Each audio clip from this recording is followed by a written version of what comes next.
Welcome to the American Business Podcast. I'm Kevin Deveci, your host.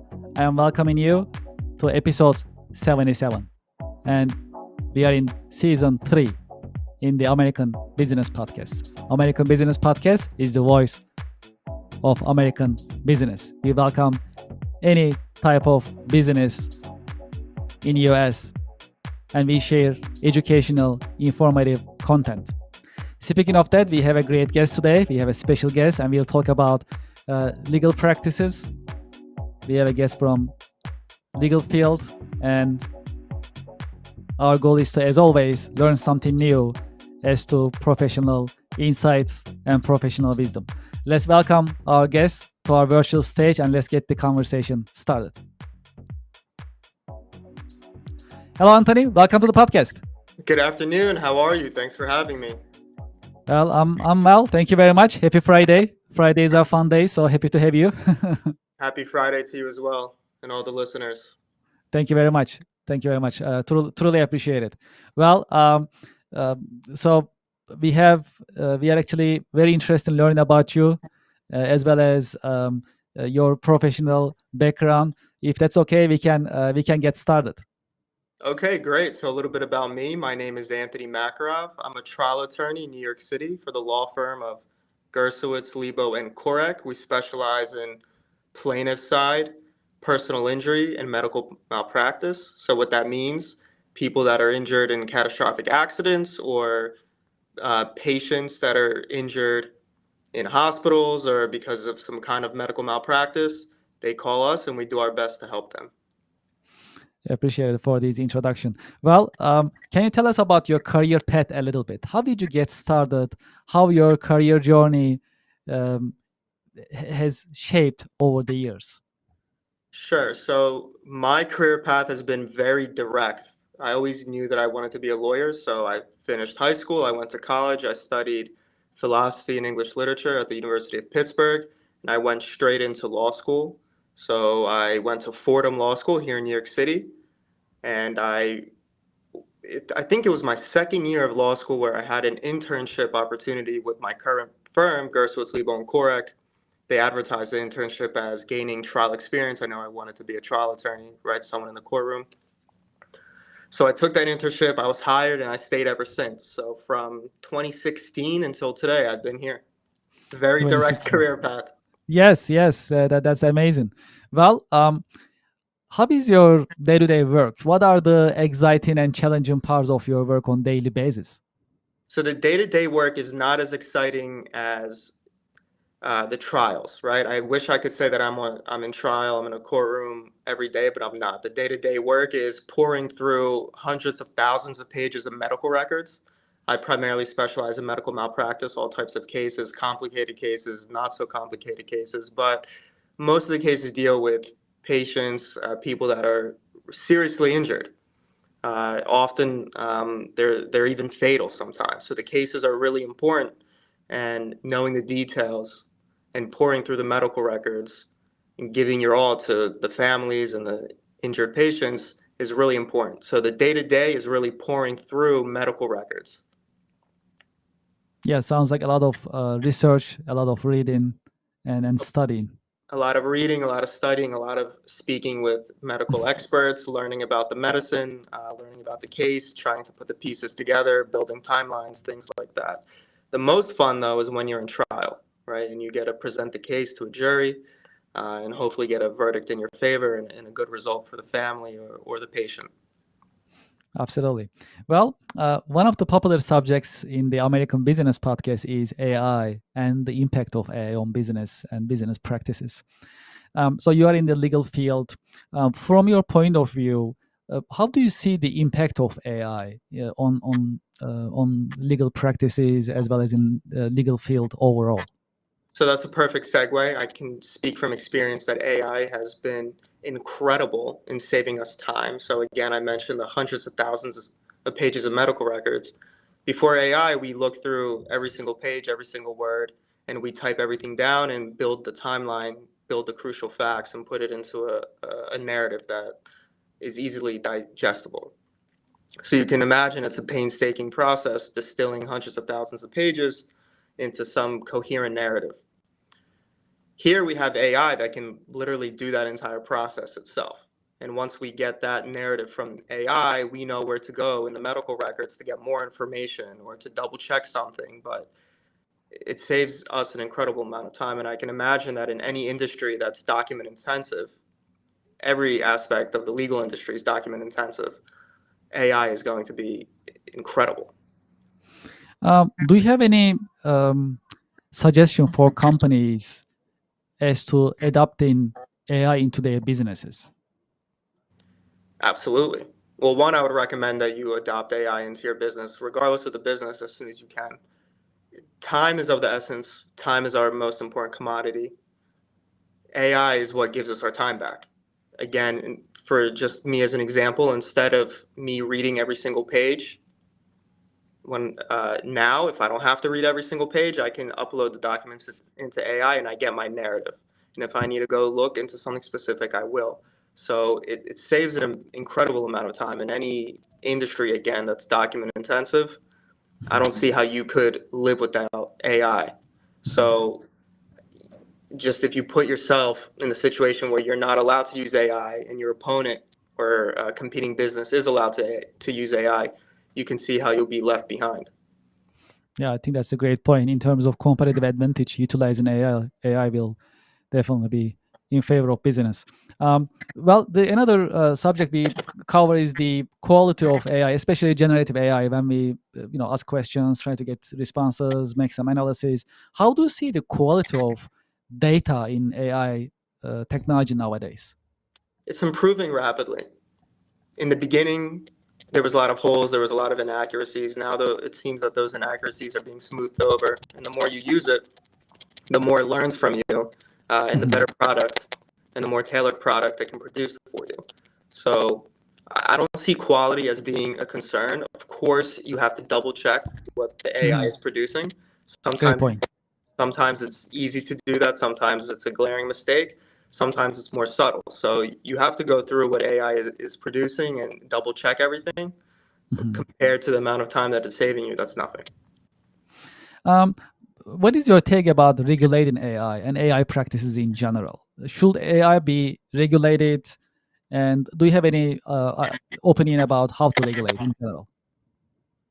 So that's going to be a very industry specific task. I know in the legal field, some lawyers and your listeners might have heard about these situations because they're rather comical. But some lawyers will use AI to produce their written documents, briefs, arguments, motions for the court. And if you don't double check it, you can find that AI has just completely made everything up, citing to case law that doesn't exist. I'm sure you've heard of those situations, and right, that shouldn't be allowed, obviously, because there's room for AI just to invent law that doesn't really exist. Mhm. But in other industries, I could see more even nefarious uses for the AI. I don't really have any ideas for how it could be regulated. I know in the medical industry, AI has to be regulated because you can't have patients identifying information uploaded into the internet, and there's questions about whether the information is secure. So I think in my industry, AI should be regulated in a way where no identifying information from the patients is uploaded into the internet and is, I guess, available for people that it's not supposed to be available to. So this is our 77th episode. Wow, And congrats. appreciate it. Thank you. And in one of our early episodes, we had a guest who happens to be a lawyer as well. And we discussed about similar subjects. And I had one question that I asked, and we got a ton of views and then clicks on YouTube. So the question is, will AI replace lawyers and the judicial system in the future? Never, never. AI is never going to be as creative as a good lawyer. AI is never going to be able to figure out the things that I can figure out, my colleagues can figure out, and my bosses can figure out on the fly, especially. We do AI. It takes a long time for AI to produce and for AI to think, actually. Lawyers think a lot faster on their feet. And making a presentation in a courtroom, AI is never going to be able to do that. So I don't think AI is ever going to produce or replace lawyers or produce work product that is going to be ultimately better than what a good lawyer can produce. However, certain tasks that lawyers do exclusively now, those tasks are going to be farmed out to AI. So if you're a lawyer that's doing one repetitive task and that's what you're getting paid to do, there might be some opportunity for AI to completely replace that type of lawyer. Okay, these are great insights. Much appreciated. Well, let's talk about your career journey a little bit more detail, if that's okay. Have Okay. you had any mentors, any role models in your career journey that you can share with us? Yeah, absolutely. So my boss, Jeff Korek, the one of the partners at the firm and the trial partner. So he tries most of the cases, most of the high stakes cases in the firm. I remember when I was an intern, I was invited to attend one of his trials, and just watching him cross-examine a doctor, the defendant doctor, within 5 minutes, light bulbs just went off in my head and everything just clicked. I'm like, oh, that's how it's supposed to be done.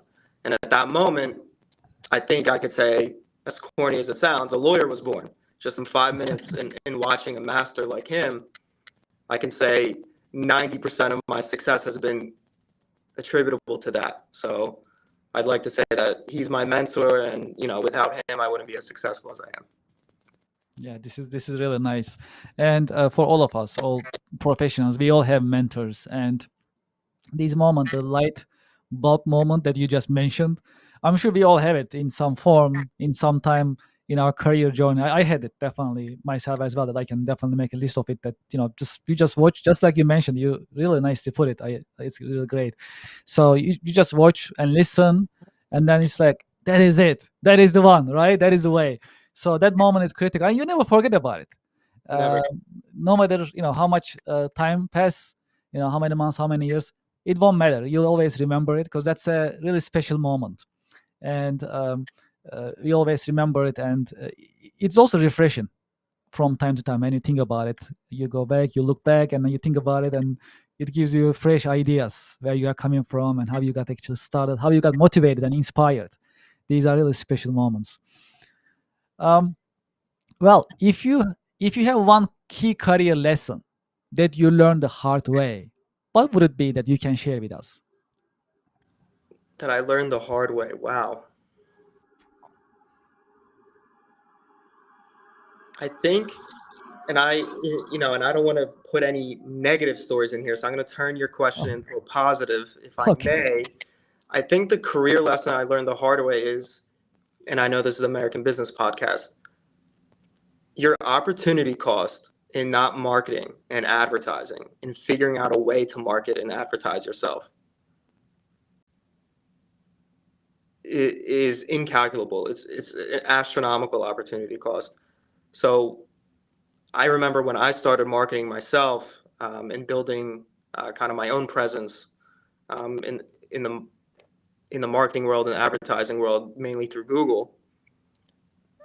I saw the amount of connections I had with potential clients and business opportunity skyrocket. So I wish that and it was a career changer for me.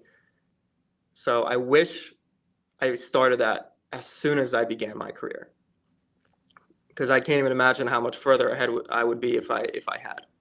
So Well, I think for any industry, lawyer, any other type of professional, figure out a way to market yourself, figure out a way to advertise, use Google, and you'll see your career take off. in your experience, which one is the best marketing channel or marketing practice that brings the highest ROI so far, based on your observation and experience? I would have to say Google searches. I know that's changing a little bit now. When I started Google, there was no real AI. Now there's ChatGPT, and people are searching through there. And there's talks that some of the search shares being taken away from Google by AI. Putting that aside, I think Google, by far, Google searches the most profitable, the biggest ROI in terms of advertisements. What are your biggest passions and interests outside of work? Outside of work. Uh, I think health is a huge passion of mine. Being a medical malpractice attorney, it is adjacent to the medical industry, the health industry. Try to keep myself as healthy as I can, eat healthy. I try to work out as much as I can, and I play a lot of flag football. So try to run around. As you get older, try and run around as much as you can because eventually you won't be able to. I think it keeps me young, it keeps me sharp, and it keeps me thinking fast, I think. Well, in professional life, it's same for all of us. Sometimes we have challenging times. Sometimes we have difficult times, and we need to move forward as a professional, performing our task. In times of challenges and difficulties, how do you stay motivated and inspired? So I think about my family. I think about my family relying on me, right? My wife, my kid. I think about my younger self, how much work my younger self dedicated and spent to get to this position. All the times where I could have been doing something fun, all the times where I didn't want to go to the library, but I did. Uh, that was time spent. That's time that I'll never get back, and that was time that I spent to put myself into this position. So doing anything besides continuing down that path means that everything I did in the past was a waste. Well, we have a lot of young listeners, as well as listeners and professionals in their mid-career, as well as seniors. For those who are entering the job market, what will be your career advice for them who are just starting or about to start and get into the job market? What would you share with them as a career advice based on your experience? I just remember myself when I was entering the job market, I was hyper focused on, okay, getting the job. I want to get the job. What am I going to do to get the job? What am I going to do to get hired? That shouldn't take too much time to figure out, right? What you should be doing is when you figure out how to get the job and when you do get the job, you should have a plan in place to elevate yourself. I think a lot of people forget to create a plan for when they get the job, what they're going to do to succeed, right? Not only in carrying out their tasks, but to elevate them in their firm, in their business, and how to take the extra step and how to continue to grow. So I think the earlier you can start creating that plan, the better.